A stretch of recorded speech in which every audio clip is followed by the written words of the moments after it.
Hey, what's going on, guys? It's Twilight. Today I am going to explain emotional labor for men. Emotional labor for men.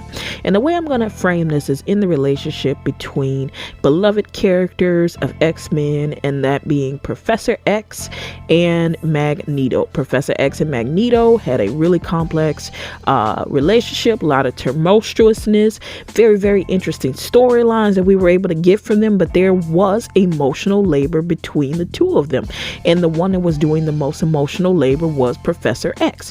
Now, the reason why I framed it this way is because I didn't want people to lose sight of what emotional labor is. It's not an opportunity for women to whine about giving compassion or showing virtue or being supportive, as many people try to dismiss it.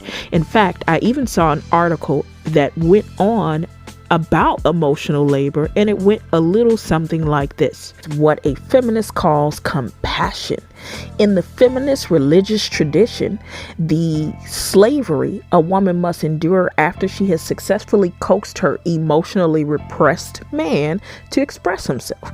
A typically one-sided, if not shallow, feminist perspective into the sexual division of labor. It more accurately depicts the feminist insecure attachment issues.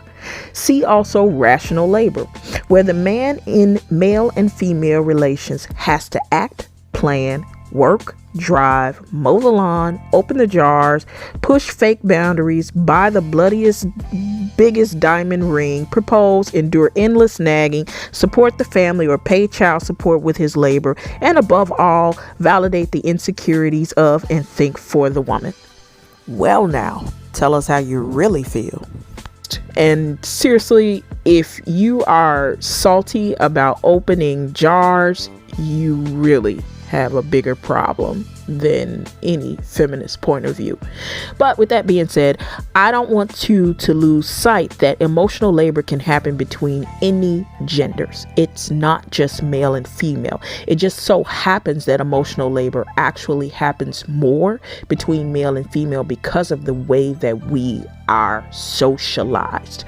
But as the word labor alludes to, labor means excessive. So giving of compassion and support is not something that you have to do in excess.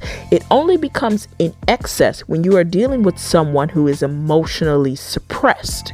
In our day and age, when you are dealing with someone who is emotionally suppressed, it can go as far as having some level of psychological dysfunction. If you fall in one of those categories of psychological dysfunction, you may actually have an addiction of some sort. Perhaps the person that's being labored for potentially is a heavy drug user, or a heavy alcohol abuser, or someone who suffers from a personality disorder, or someone who may have a particular mental illness.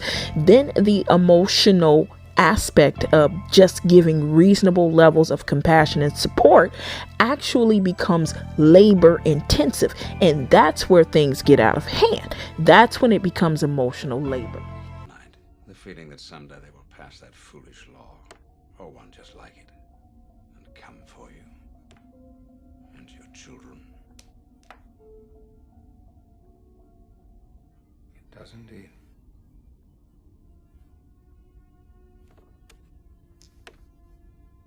What do you do when you wake up to that?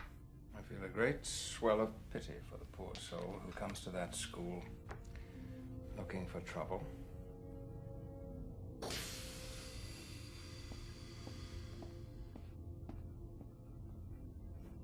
Why do you come here, Charles? Why do you ask questions to which you already know the answers? Yes. Your continuing search for hope. Now listen to that key word he said: your continuing search for hope. There's a lot of implications in that. That speaks to the fact that Professor Xavier is constantly looking for something inside of Magneto for which he has made a conscientious decision that he does not want to bring to the surface.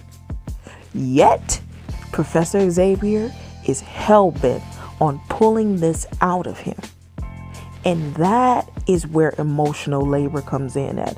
And I think that to some extent, we even may do this unconsciously. I would say anyone of any gender does this, but like I said, more naturally, this is something that women do. I know that you took the things that mean the most to me. Well, maybe you should have fought harder for them.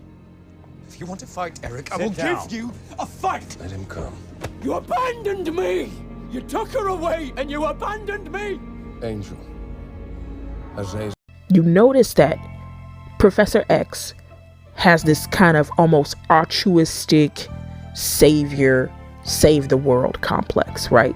Rightfully so, because he could read minds and like move shit with his mind. So, you know, he probably has more of a chance to save the world than a regular human being who goes to work every day.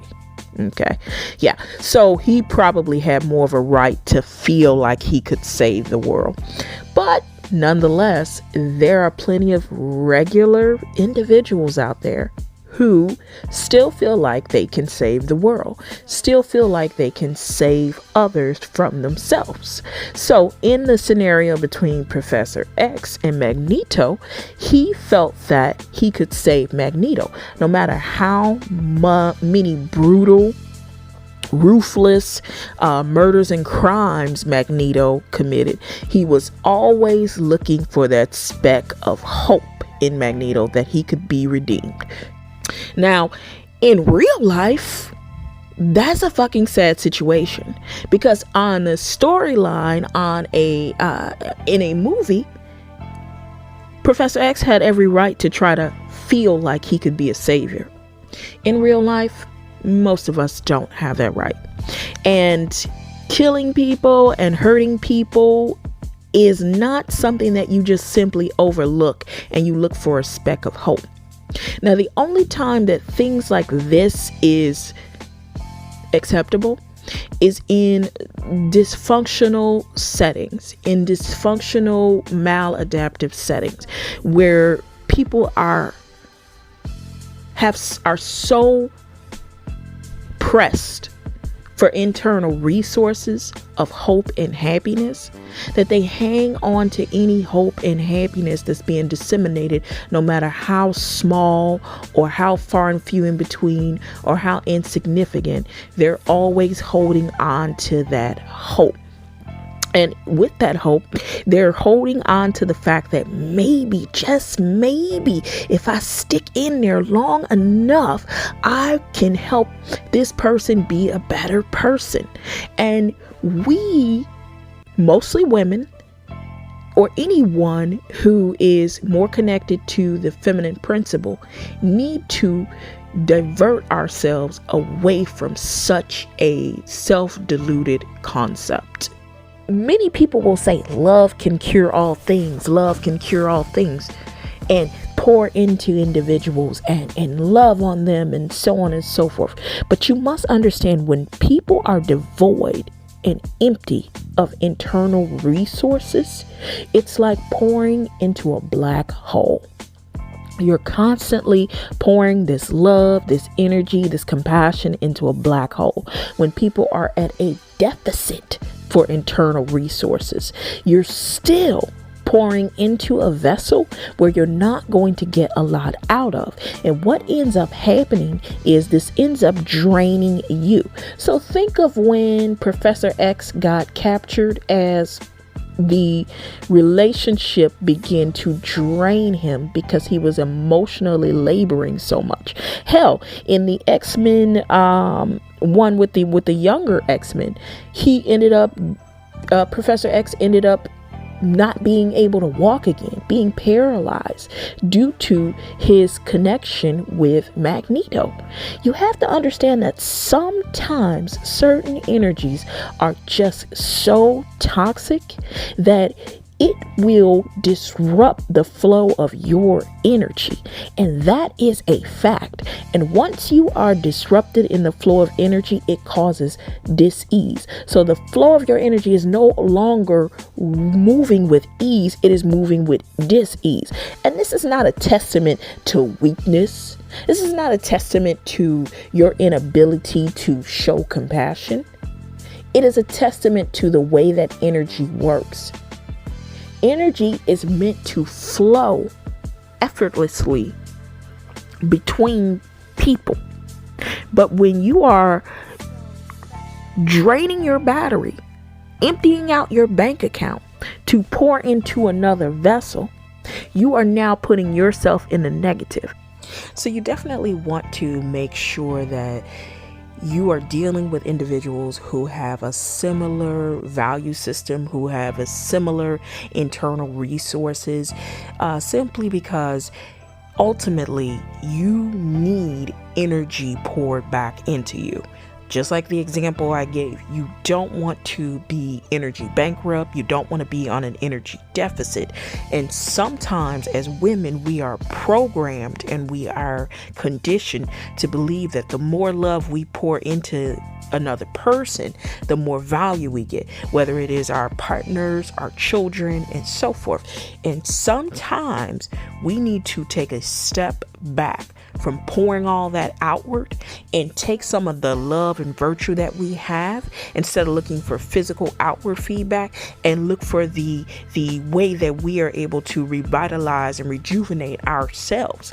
And so ultimately, I grew up seeing a lot of women around me just totally burn themselves out trying to keep together families, trying to keep together their own mental health, trying to make everyone happy, trying to maintain relationships with individuals who did not have the same value systems. And it appeared to me as if it really caused them a lot of eventual health problems.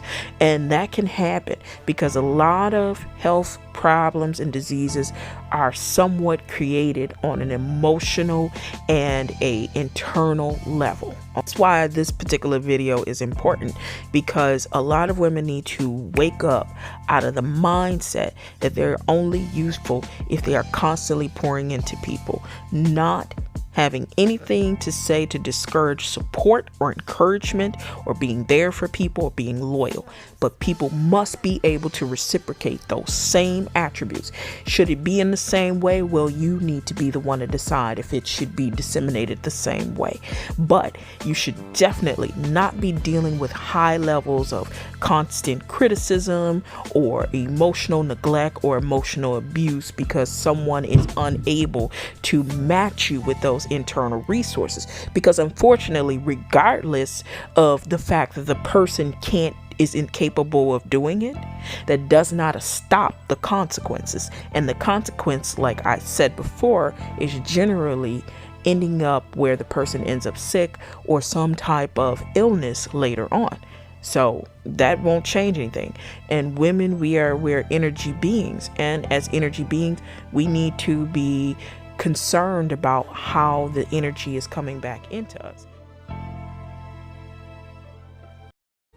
Old friend. Eric, what have you done? I'm sorry, Charles. I couldn't help it. What have you told Stryker? Everything.